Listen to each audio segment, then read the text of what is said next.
Sveika. Leidau savo paimti tau kavos. Na, tai kaip tu? Ernesta, kaip visada. Tai vis dar groji savo harmonikėlę. O tu geriausias draugės nervais? Salomė, aš negroju tavo nervais.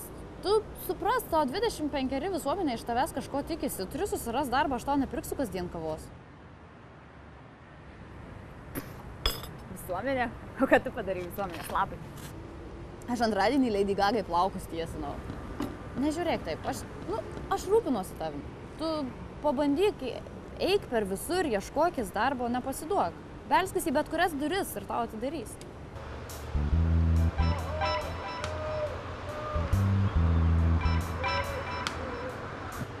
Kiekvienas šiame mieste bando įsiamžinti savaip.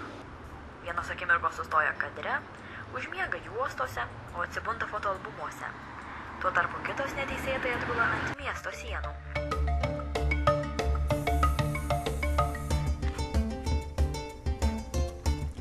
Ši siena yra vienintelė vieta Vilniuje, kur grafiti mėgėjai gali išreikšti savo talentus. Ką beje labai dažnai ir gausiai mėgsta daryti sceniniu slapyvardžiu Solomon pasivadinęs veikėjas, kuris užsiima tokią techniką vadinamą teginimu arba žymėjimusi, norėdamas parodyti, kad viešoji erdvė nepriklauso niekam.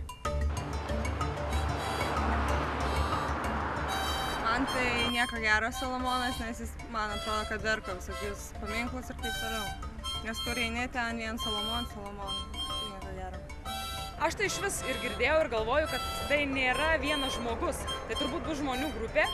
Jisai tiesiog vienas pradėjo rašyti tą savo vardą. Na, aš net nepavadinčiau jo grafičių piešėjų.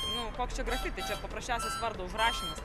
Turbūt žmogui trūksta šiek tiek dėmesio, jisai taip mėgina pažymėti savo aplinką, bet padarė, galėčiau pasakyti, netgi tokią naują madą. Dabar visi tiesiog nusikopijuoja šriftą ir paišo visur. Na, nežinau, Banksy koks ar ne?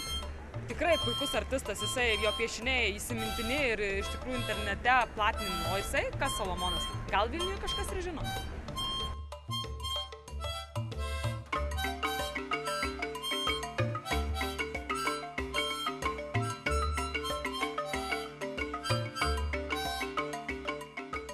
Nieko gero apie tai pasakyti negaliu, man tai asmeniškai nepatinka, kaip ir tokie elementarūs grafičiai, kur matosi žmonės, aiškiai, bando piešti, nemokėdami piešti, man irgi visiškai manęs nežavi. Aš esu prieš tai, pagal mane tai yra miesto šiukšlinimas. Jis nusikaltęs. Visam Vilniaus miestui Lietuvai, jis taps net Lenkijai gali jį rasti, išlipęs iš autobuso. Mačiau.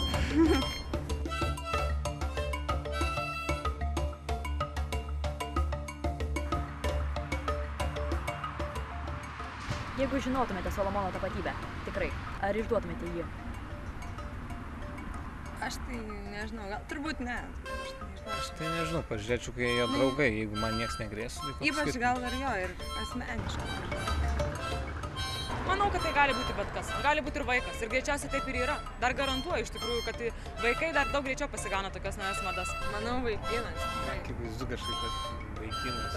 Dar jeigu mergina, tai nustebčiau. Manau, kad, nežinau, galbūt manau, kad vyras. Kažkoks yra kompleksuotas žmogus, kuris savo kompleksais kovoja tokiu būdu. Reiškia, garsiai, bet tuo pačiu nematomai pareikšdamas apie save. Nežinau, man tas Solomonas tai toks beprasmis reikalas. Ta prasme, jis kaip šuo žymi savo teritoriją. Tik tiek, kad teritorija tai ne jo, čia yra Vilnius, senamiestis, naujamiestis, nežinau, čia visiems žmonėms. Solomonai, jeigu tu toks drąsus, prašau, ateik čia, pasirodyk savo tikrą veidą ir parodyk, ką čia meną padarai, parodyk.